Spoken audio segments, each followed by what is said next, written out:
Teddy was immersed in impenetrable darkness. He allowed himself to no little girl to save, no enemies to fight. Finally, he could rest. So what was that nagging sense of discomfort which was becoming more and more intense? Could the thought of having abandoned Alicia cause as much pain as being pierced by a needle? A porcelain doll was tending to his wounds. As he was looking around in confusion, the witch cat hovered. He shivered. Was this the end? The cat reassured Teddy that nobody meant him any harm. But the time had come to clarify. To clarify what? That the demons he had killed were Alicia's dream guardians, the defenders of her inner realm. But how could the guardians have taken on such monstrous forms? The cat explained everything. Alicia's subconscious was reacting violently in order to protect her, like an immune system attacking a virus. And this virus had a name: Blighty. So that sneaky little bug had been trying to worm herself into Alicia's subconscious to corrupt her. But why had Blighty chosen him to carry out her evil plan? The answer was simple. He was the strongest and the bravest of Alicia's guardians. Was he really one of the guardians? How could he have forgotten? When Alicia had abandoned him in the chest, a crack of weakness had opened in his soul, giving Blighty the opportunity to put her wicked plan into action. She had wiped a vital part of his memory with a spell, causing him to forget his true role and his power. The frightful fairy had tricked him, turning Alicia's most stalwart defender into a ruthless weapon to attack her with. The defeat of each monster had nourished Blighty's magical powers, allowing her to grow stronger and stronger. Teddy was aghast. So that was why the witch cat seemed to have always known him while he couldn't remember anything. He had forgotten that she had once been his most trusted ally in protecting Alicia. He had forgotten that the cat was a unique creature that resided in the deepest part of the girl's subconscious. The cat was her limbic system, her superego, the supreme entity that defended her unconscious self, and as such, her powers could only be fully manifested in the furthest reaches of Alicia's dreams. The witch cat could only look on, helplessly from afar as events unfolded in the rest of Alicia's dream world. At first, the cat was enraged as she watched Teddy assault Alicia's dreams, but she knew that mere words would not be enough to convince him of Blighty's true nature. She decided to try provoking him, mocking his beloved mistress, hoping that his anger would reawaken his memory and rekindle his powers. Unfortunately, things didn't go according to plan. The cat was thus forced to play a more subtle game, lurking in the shadows, waiting for Blighty to reveal her true nature.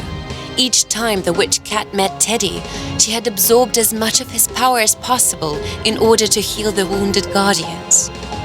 The fog in the bear's head was slowly clearing. He still had a lot of unanswered questions, but his anger at Blighty's betrayal and his determination to save Alicia awakened a strength that had lain dormant for too long. A burning fire, ancient, powerful, and reassuring, enveloped him. Teddy had become more savage, a feral creature. To fight a nightmare, you have to become one yourself. He finally understood. The time had come. The witch cat sent him back to the world of dreams, but nothing was as he remembered.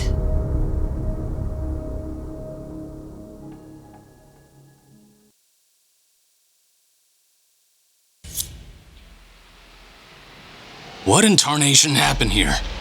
Blighty is feeding on Alicia's dreams. It's funny seeing you jump with your monstrous new look. What are you doing in my head? I forged a direct link between all of us before sending you back. We are all here to help you. And to offer you what is left of our powers. Please accept them, as modest as they may be. Could you please all stop talking at the same time? Silence! You're going to give my poor teddy bear a headache. As you know, Lighty has absorbed most of our magic, becoming almost invincible. We're pouring our remaining powers into you to give you one last chance. Don't waste it. Always were the frank one, weren't you? I appreciate the frankness. I know I'm putting my fur on the line here, but I promise you I will rip that little traitor to shreds. Now shut up and let me fight.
light bulb.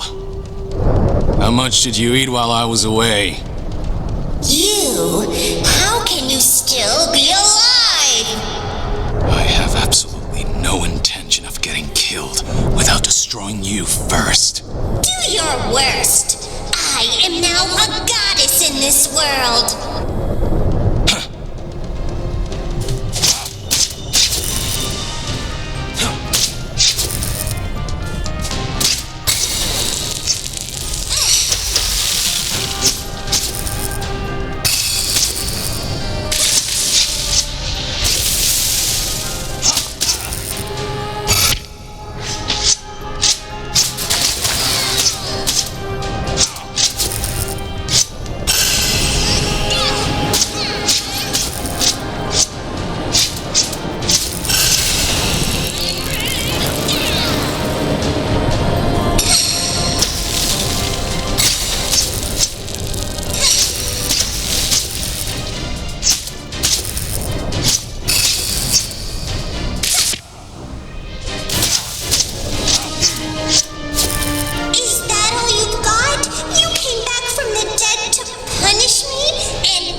Magic with your filthy mitts, you revolting creature. Only those who have proved themselves worthy are entitled to use my power. Our enemy is far more powerful than we are, brave knight. All I can offer you is one small chance that you didn't have before. That's all I need. Well, light bulb, ready for round 2?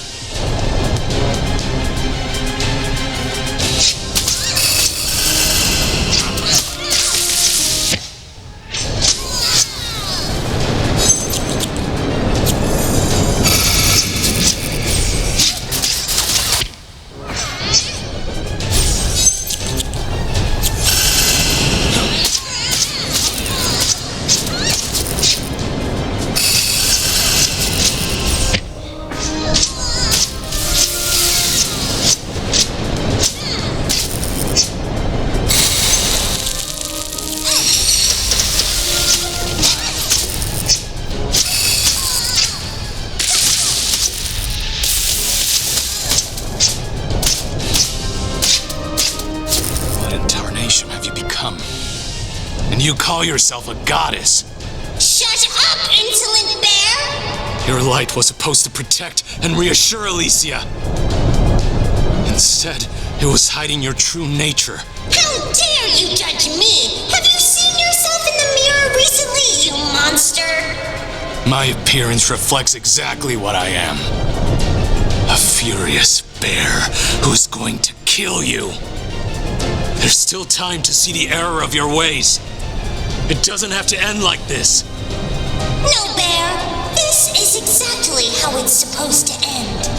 We dedicated our existence to protecting Alicia in her sleep, only to be abandoned. Only one of us gets to decide how this story ends. I get where you're coming from. We're both old, worn, and tired. But just because our energy has faded, that doesn't give us the right to absorb hers. It's too late for noble words now, Bear. Let's settle this once and for all. This isn't the ending I wanted. But I'm not going to back down now. Bring it on, light bulb.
My dear bear, I'm so proud of you.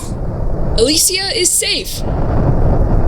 You did it! Yes, by a whisker. My hero. I didn't do anything that special. I just turned off the light. Well, when you put it like that... Nonsense. His deeds will inspire ballads for years to come. It was a hard-fought victory. Let him have a little peace. Rest now, Teddy. You've been a very good bear. The nightmare was finally over. Alicia, illuminated by a ray of morning sunshine, opened her eyes. Her parents were there, staring at her in disbelief for a long moment. Before taking her and holding her in a warm embrace. Who knows what challenges lay ahead for the little family? But for one magical moment at least, they all lived happily ever after.